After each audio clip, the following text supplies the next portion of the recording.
과거 속 오늘엔 어떤 일들이 있었을까요? 영상으로 떠나는 라떼뉴스 여행. 영상실록 오늘 안녕하세요. 아나운서 조진영. 아나운서 조혜진입니다. 아, 예진 씨, 저 며칠 전에 네. 정말 큰일 날 뻔했어요. 왜요?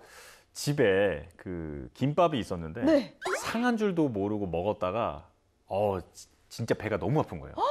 식중독 걸릴 뻔했어요. 오, 위험해요, 요즘. 그러니까요. 날씨가 더워가지고. 또 습도도 높고 하니까 맞아요. 잘 상하는데 다행히 지금은 괜찮지만 어. 뭔가 더 그다음부터는 당장 조리한 게 아니면 안 먹게 되더라고요. 맞아요. 조심해야 돼요. 기온이 높을 땐 세균성 식중독균이 빨리 증식하기 때문에 시청자 여러분도 항상 음식은 꼭 확인하고 드시기 바랍니다. 그러면 이제 역사 여행을 한번 떠나볼까요? 네, 그럼 과거 속 오늘엔 어떤 일들이 있었는지 함께 보시죠.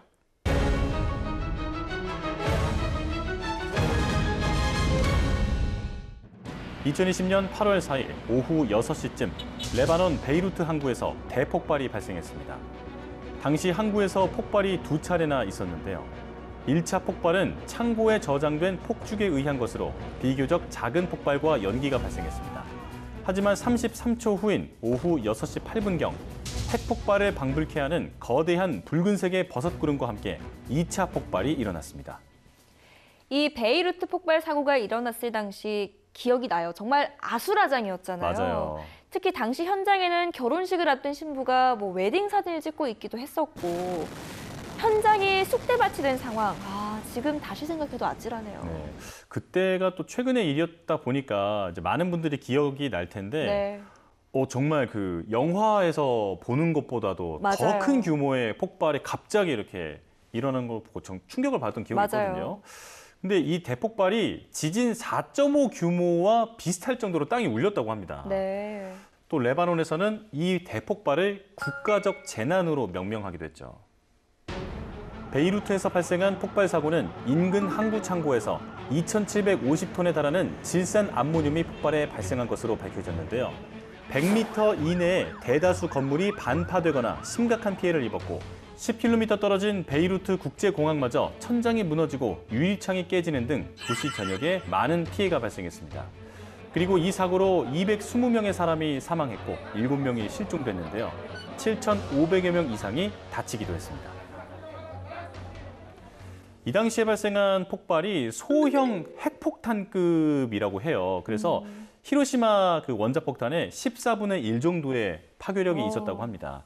이 폭발이 240km 떨어진 키프로스에서도 진동을 느낄 수 있을 정도로 엄청난 폭발이었죠. 피해가 상당히 했겠네요. 그런데 폭발이 발생한 후에 그 레바논 국민이 분노해서 시위도 벌였잖아요. 정부와 또 대립을 하면서 힘든 시기를 보내기도 했고요. 그렇죠. 그래도 또 사람들은 이런 재난 속에서도 희망을 찾잖아요. 네. 폭발 잔해로 조형물을 만들어서 이제 국민들의 마음을 위로하기도 했다고 합니다. 네, 저도 그 조형물을 봤는데 마치 뭔가 잔다르크 같은 느낌이 또 있더라고요. 맞아요. 이 사고의 여파로 대형 곡물창고 한 동이 날아가 민생에도 타격을 줬는데요. 대형 폭발로 30만 명의 이재민이 생겼고 약 18조 원에 달하는 재산 피해가 발생하면서 국민이 거리로 나앉고 생활고에 시달리게 됐습니다. 그럼 이번엔 1996년으로 가보겠습니다. 1996년 8월 4일 서울시 중구 예장동 남산에 있던 안기부 청사 제1별관이 철거됐습니다. 이 철거는 남산 제모습 찾기 사업의 일환으로 진행됐는데요.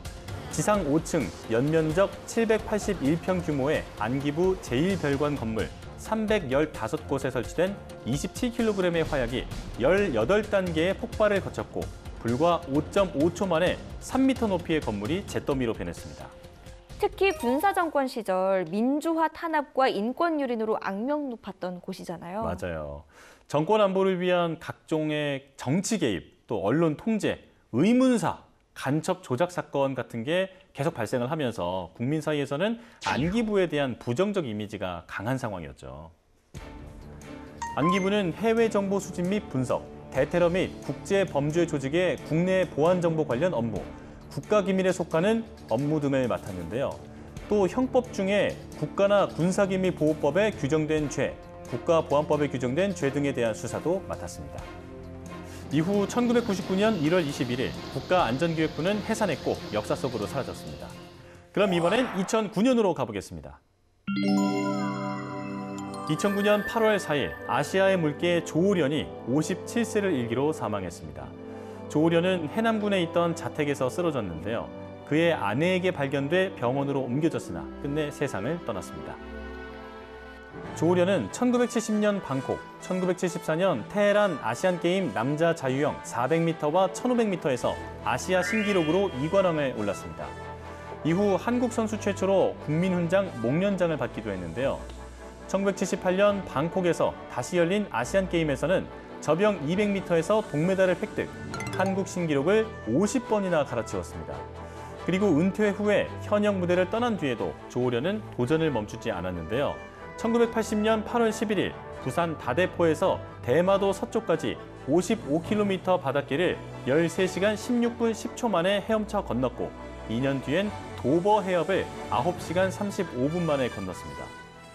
조오련 선생님이 2003년에는 한강 600리 종주, 또 2005년 울릉도에서 독도까지 18시간 횡단, 2008년에는 독도 33바퀴 완주 등 계속해서 끝없는 도전을 해오셨는데 횡단에 성공했다는 뉴스를 보면서 그저 참 신기하고 대단하다라는 생각을 했었거든요.